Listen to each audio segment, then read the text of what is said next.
Assalomu alaykum, hurmatli kuzatuvchilar. Bugun men sizlarga yangi olgan gullarimni ko'rsatmoqchiman va podstavkamni surtib, tozalab, gullarimni qaytadan taxlab, yig'ishtirib olyapman. Beriladigan gullarim bor. Tozalab, hamma gullarni cho'mdirib, chiroyli holatga keltiryapman. O'zimga yo'q gullardan oldim.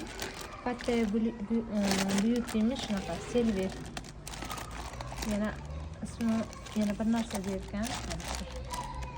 Quslari ko'p, kattagina va ajoyib va chiroyli. Menda buni mayligina bolachasi bor edi. Kattasi bugun yoqib qolgani uchun olgan edim. Va buni nomi menimcha Nolina bo'lsa kerak. Antiqa gullardan. Gullarimiz safiga antiqa chiroyli ko'rinishga ega bo'lgan gullarni olmoqchi edim. Va Sansevieria kolleksiyamni yana yangiladim. Menda 8 xil, 9 xil Sansevieriyalar bor va yana mana shu turidan oldim Sansevieriani. To'q yashil cheti sariqligidan oldim. Mana Sansevierialarimni ertadan bir vaqtim bo'lgan hammasini yig'ib ko'rsatib, Sansevieria kolleksiyamni ko'rsatmoqchiman sizlarga. Eng yaxshi ko'rgan gullarimni eng birinchi o'rinda turadiganlar Sansevieria hisoblanadi. Va keyingisi Monstera Monkey sorti. Buni ham ichida quslari juda ham ko'p va juda chiroyli. Yoqimli. Monsterani menda boshqa kattasidan bor va mana shu tur ham juda yoqib qoldi. Shularga ekib olmoqchiman. Hozir bu podstavkadagi gullarimni bir sirama yig'ishtirib, tozalab artib, cho'miltirib, chiroyli holatga keltirib va bu gullarimni ham yana oqto'klarim bor, shularga ekib olib, video rolikda qaytadan yana hozir videoni davom ettiramiz. Hozir hamma gullarni cho'miltirib, tozalab, podstavkaga taxlab, bularni ekib videoni qolganini davom ettiramiz. Mana gruntimizni ham tayyorlab oldim. Grunt tarkibi perlet, vermiculite, drevesniy o'g'il va torfdan iborat. Ko'proq qismi torf bilan perlet buni tarkibi. Hop, mana tagiga pinoplastdan drenaj solib oldim va bu gulimga hozir men garshigomga Nolina gulini ekaman mana buni. Chunki mana uzun tuvakda osilib mana bu sochlar osilib chiroyli holatga keltiradi va Nolinani hozir ajratamiz. Mana tomirlari o'zi tepaga chiqib ketyapti. Hozir mana tomirlari o'sib, pastga qarab o'sib, mana bitta tomir tepaga ham qarab chiqib ketgan. Endi shuni mana shu tuvagimizga o'tirg'izib olamiz. Hozir tagidan olamiz va pinoplastni ko'p so'qmay.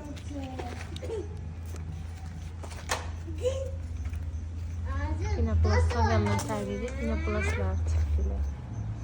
Hop, shu holatda qilsak ham o'zi bilan o'zi bo'larkan, chunki hozir yana qismini olamiz. Ichida shishkalarni olib qo'ysak,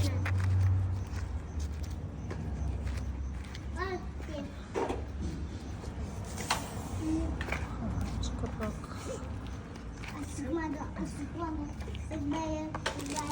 mana shu holatda mana solamiz va yonboshlariga tuproqlar solib chiqamiz. O'zim tayyorlagan universal tuproqlar. Mana shu holatda ekildi. Ichi vaqt uyimda havosiga o'rgangandan so'ng salapani yechaman. Hozircha yechmayman. Mana yechganimdan so'ng sochlari chiroyli yoyilib, endi keyingi navbat Sansevieriyaga. Endi bu Sansevieriamizni ekamiz. Mana torflarni ajratib olamiz, chunki bu gul torfga umuman muhtoj emas. Bunga aralashtirilgan universal tuproqqa ekish kerak, chunki teplitsalarda torfda turgani uchun ko'p suv yig'ib turadi. Torf o'zida namlikni ushlab turgani uchun torflarga ekiladi. Agar uyda biz buni torfga ushlab tursak, tezda chirib, Sansevieria gulimiz nobud bo'lishi mumkin. Shuning uchun uyda torfga ekish mumkin emas. Aralashtirilgan universal gruntlarga ekishimiz kerak. Men har doim sotib olganimdan so'ng mana shunaqa tutib olamanda. Kun issiq bo'lsa ham, hozir juda issiq bizda, hech narsa qilmaydi. Sanseveriya ortiqcha stressga tushmaydigan gul. Keyin ham sanseveriyani ko'p bolalashi uchun sanseveriyani tez tagini ochib, tomirlarni bezovta qilib berish kerak. Men har doim shunday qilaman.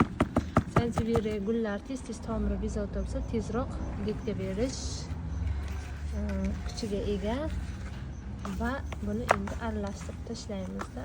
Aralashtirmaymiz, yonboshdagi tayyorlovni mana gruntimga ekib olaman hozir buni.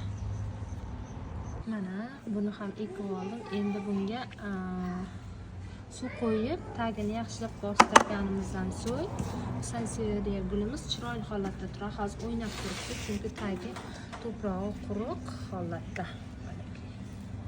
Juda ham tepa ekib yubormadim. Mana oq joylari ko'rinib turibdi. Chunki juda ham tepa ekib olsa, suvlagan vaqti sanseveriya juda tez chirib qoladi. Mana barglarning orasiga suv kirganidan so'ng juda tezlikda suvlanadi. Qancha kam suv bersangiz ham bargning orasiga kirgan vaqti suv o'ziga yig'ib olib qoladida, chirib qoladi. Men hamisha sanseveriya gullarini chanqartib suv beraman. Menda sanseveriya gullarini har xil sortlari bor. Bu o'zimda yo'q sortidan yana bitta oldim. Mana endi bu ham bo'ldi. Endi keyingisi aglanemani ekamiz. Xo'p, endi aglanemani gruntini qarangizlar. Qanaqa ahvolda? Yog'och o'ziga juda kam miqdorda torf qo'shilib ekilgan. Mana shunaqa ahvolda hozir anchasini tushirib turib oldim. Juda ko'pini tushirmayman, chunki stressga tushib qolishi mumkin. Keyin tepa salafanini ham ekmayman, adaptatsiya olmayman. Adaptatsiya vaqti o'tguncha mana shu tepa salafanda turadi. Hozir buni ham ekib olaman endi. Aglanema kattaya buyutini mana shu holatda ekdim. Mana shu tuvakda juda ham chuqur ekmadim. Mana bir barmoqlar oralig'i bor. Mana shu holatda ekib oldim.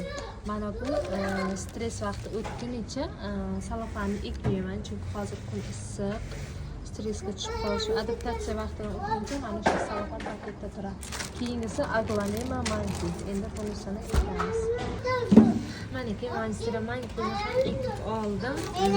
Mansira mankini mana bunaqa to'proqqa ekilgan ekan, qora torfga ekilgan, mana bunaqa qora torfga ekilgan ekan.